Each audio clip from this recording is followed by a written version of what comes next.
Hello, everyone, and welcome to another training session on YouTube with Jean-Marc Legentil. And you're probably into the ASQ Canada conference, so it's fun to have everyone gather around and sharing on good practices and improvement. So today I'll be talking on the art of asking the right question at the right moment, sometimes referred to the Questology. I wrote a book named The Toyota Kata Memory Jogger with my son, Marc-Olivier Legentil, and a friend, Thilo Schwartz. And chapter 5 is about coaching kata and the art of building good questions. So today what we'll do is see closed question, open question. You may know about them, but that is to be reminded. It's very important to master that. And I will bring you to the inductive questions and what kind of posture we could have when we ask questions. And I'll give you some example. I will ask you to practice, and we will have some conclusion at the end. So the first thing to say is that there's two types of coaching. Sometimes we refer to a coach, but actually it's an instructor. If you play hockey or you're a tennis person, the other person the coach will tell you what to do and not what to do. So it's more like an instructor than a coach. And with a coach, there's a learner and it's a one direction. So it's directed development. On the other hand, a coach is someone who is more into the reflective development, and the wisdom is built by the learner itself. So the coach is asking questions to help the person to reflect and to build the knowledge as we go through. So obviously, if you are skiing and the coach asks you, how do you feel about doing this and that? Well, you just want to know if your knee should be like a bit more inside or a bit more outside. You want to be instructed. But if you are always having an issue with an improvement and you don't get it, well, maybe it's not by telling you what to do that you will grow. It's more like having someone to ask you the right question to help go through that. So the first type of question is the closed question, and there's a limited number of possible answers.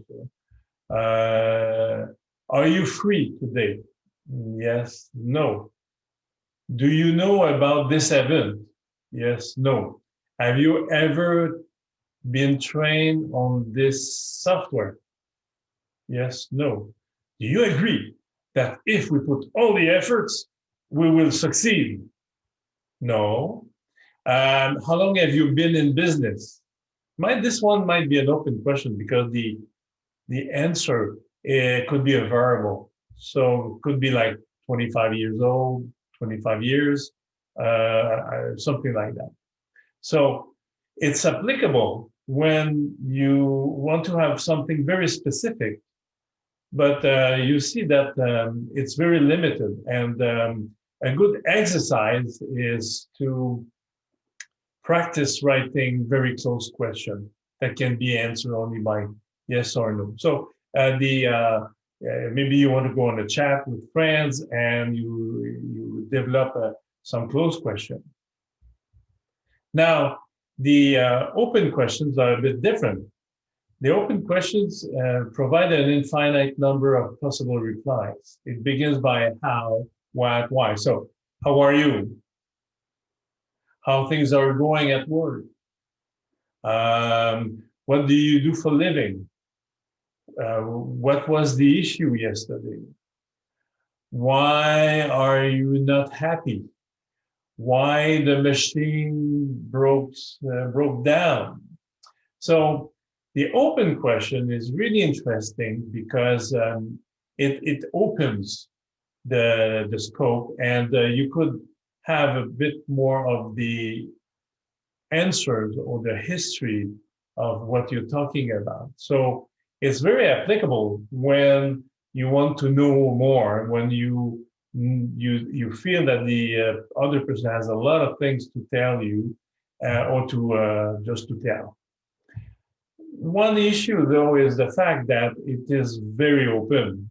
Say, how are you? And the person could go like, oh, my wife, my mom, my son, my team, and you just wanted to be polite and ask like for a 30 seconds answer, like I'm going well. Okay, thank you. So the open question also could lead to a long answer, and you may not need that. So again, another exercise you should be practicing is to write down example of open question.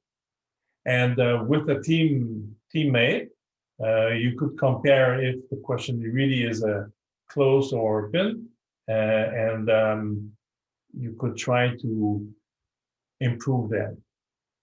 So the close questions, the issue is that the advantage here is that you have the control. It's fast, and it defines the scope. Were you in that specific meeting yesterday at 2 p.m.? Yes. Okay. If you were not, I will not ask you more questions. It's very directed. Have you done this? Have you done that? Have you checked the pressure? Have you checked the logbook? And it's very directed. Bang, bang, bang, bang. The problem with that is that you disengage the person. There's only one brain that is thinking, your brain. And it could be like manipulative. Like, do you agree that if I give you a good price, that meet your budget, you will buy my cabinet, kitchen cabinet that I'm sending you? It's like, could be very manipulative. Open questions, it's creative, it's thought-provoking, and it provides insight to the person. When you look at this situation, what are you looking at? It provides insight, and it's pretty engaging. The only problem is that you have out of control. You could go in many ways. You have a risk of wasting time, and you have unexpected answer.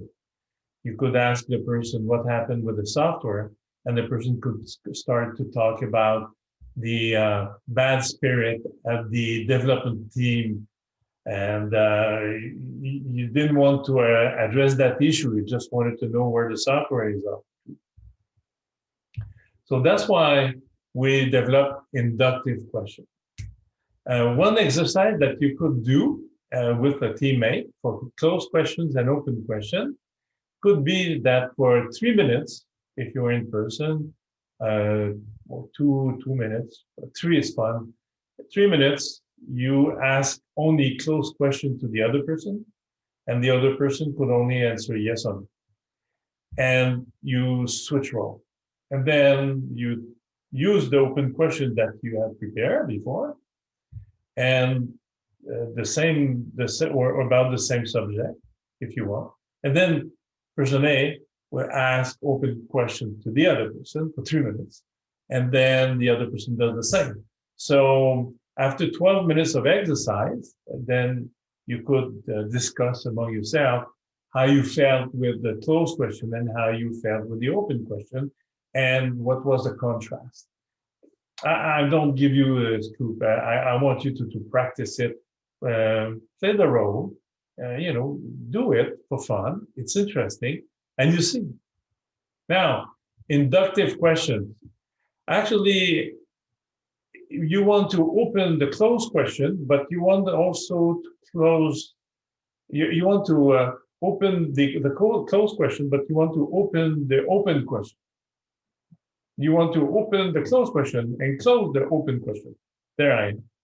So the inductive question defines the scope in which answer will be found, clearly communicating expectations. Like instead of how the project is it going, how the project is going, you could ask, what are the risks of this project? You could ask also, is it risky to hire that person?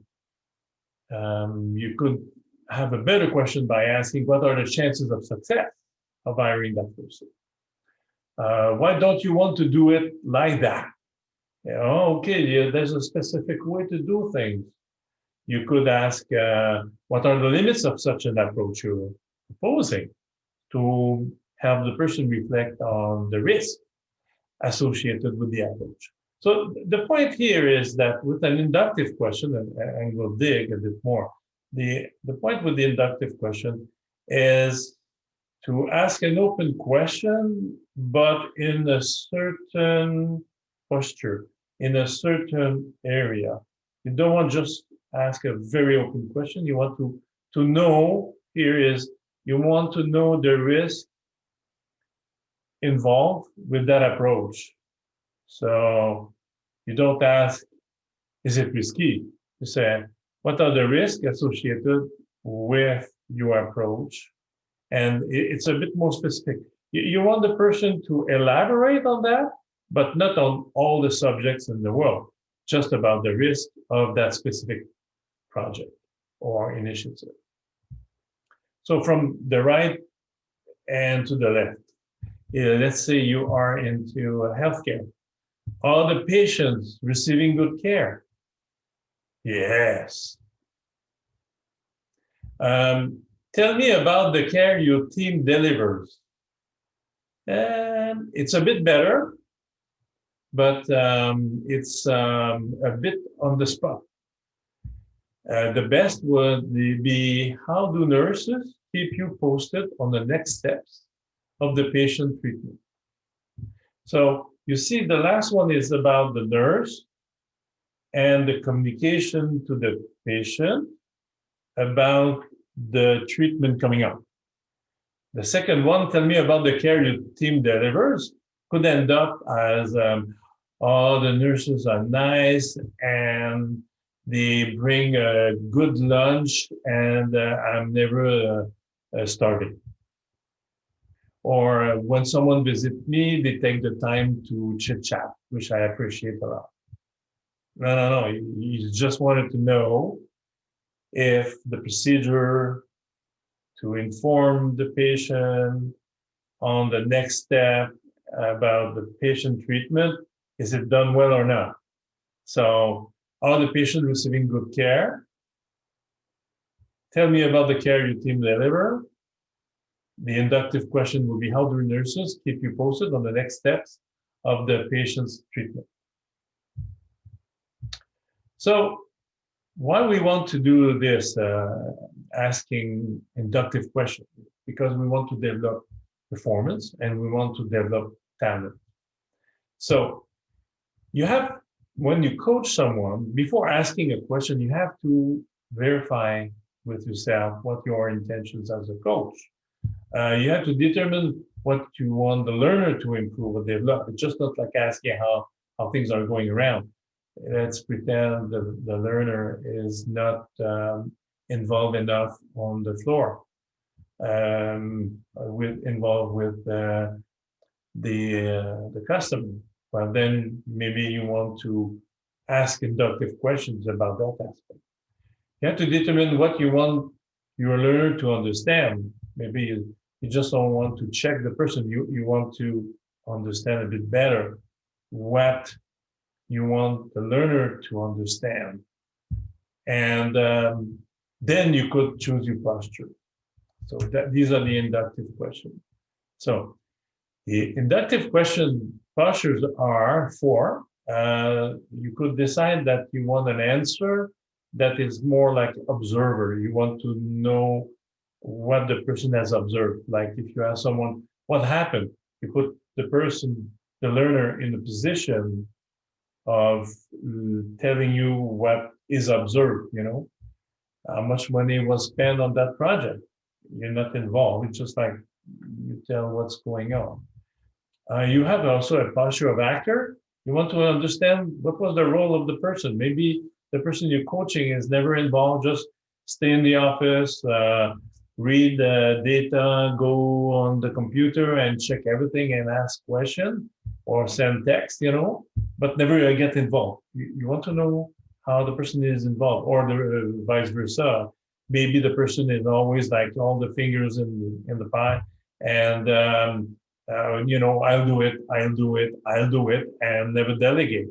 I don't know what your intention as a coach is, but a question about an actor posture is what parts of the procedure were written by you?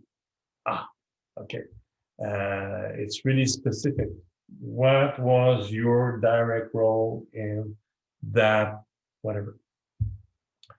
Sometimes you feel that the feelings are not good, or you are worried that change management was not up to par. So maybe you could dig a bit more about the emotions of the person or the emotions of the other person. Maybe the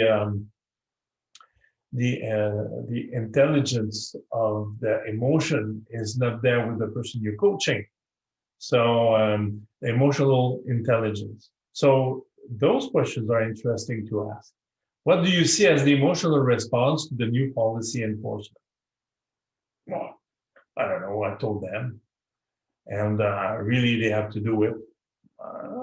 You see, or how do you feel about going and telling them that they have to move office and they have to work in a different city now? Maybe you have to do it, but maybe you have a big issue telling other people. So the coach might want to help you, verbalize that and work with you. And meta is the most interesting, most difficult one to do, is to understand the thought process of the person. When you analyze the situation, what do you analyze? How have you come up with that conclusion? So it's not an observer, it's not an actor, it's not about emotion, it's just more like, what is your thought process that you use to get there? So the four inductive question postures are really interesting because it opens your toolbox. You opens your ability and capability of helping other persons to get better and to develop their own talent. So an inductive question, asking a question is an invitation to answer within the posture. Now the person answering has the choice to reply in that posture or not. It's interesting. You ask a question, how were you involved? And the person goes into actor, to observer. This is what happened. Okay, the person is not that interested in telling me what was her or his involvement. So then here's a good diagnostic of you. Asking a question in the four postures also help you develop different questions that are adapted to the situation. So you could practice. We have what we call Kata Dojo. You could go to katadojo.ca, and it's a way to get people to practice in the continuous improvement situation. We use an exercise called the Kata Jet, and we ask people different things, and we teach them how to react to answers from the improver that are not good enough. So let's say the coach says, what is your target for this process? And the answer is, my target is to improve the Kata Jet process. So as a coach, your intention might be, the person is not answering precisely. So I need to ask questions to help the person to get better. So my target is to reach a hit rate of 40%. Therefore, we have to improve the flight distance to 200 centimeters with a variation of plus or minus 20 centimeters. What is the problem with that? Well, show me the data. what would be a good coaching question using that procedure? So if you want to use an observer, what are the process parameters that tell you what is the target? Interesting, obviously. Actor, how could you measure the process parameter that could help you be more precise? Introspect, how do you feel about committing to measuring specific parameters daily? I won't have the time. When you think about good parameters to land a jet properly, what parameters are you thinking about? Oh, this is more philosophical. So here again, what would be a good coaching question when someone tells you my target is to reach a hit rate of 40%. Therefore, we have to improve the flight distance to 200 centimeters with a variation of plus or minus 20%. You want the person to talk about parameters, not only the result. Just measuring the result doesn't help anyone. You have to measure the parameters. That's the difference between lag indicator and lead indicator. In this answer, the problem was that it was only a lag indicator, and my inductive posture was to ask the person about lead indicator. So what are the process parameters that tell you what is the target? How could you measure the process parameters that could help you be more precise? How do you feel about committing to measuring the specific parameters daily? When you think about parameters to land a jet properly, what parameters are you thinking about? Very good. So it will be your turn. I suggest that you take those initiative. With the conference, GoQPC, the editor, is offering 20 books, electronic version. You could pick French or English. You could take any title, but the Takata Memory Jogger, Chapter 5, will teach you more about how to build better questions. And so you use that to improve yourself. I have 3 important tips before we leave. The first one is practicing asking questions for specific situations, make you a more effective coach. So practice, practice, practice. You could film yourself. You have a cell phone, you film yourself, and it helps you see how you perform. And have a coach and be a coach. If you have a coach, you get better. And if you are a coach, you help people be better, but you will learn about yourself and you learn about your coaching ability. So I thank you very much. I hope that for those who are in the ASQ conference, I wish you a great conference. And for those who are just joining the seminar afterward, well, then I hope that you will have a great fun watching this. I'm on LinkedIn. You could reach me whenever you want, 24 hours. I always give an answer. You may ask yourself about a question, a book. And obviously, if you do some research or you develop new capabilities, please share with us and we'll share it with other people and we'll make our life better. This is fun and this is what life is all about. So thank you again. I'm Jean-Marc Gentil from Bernardet, and I hope to see you soon. Thank you.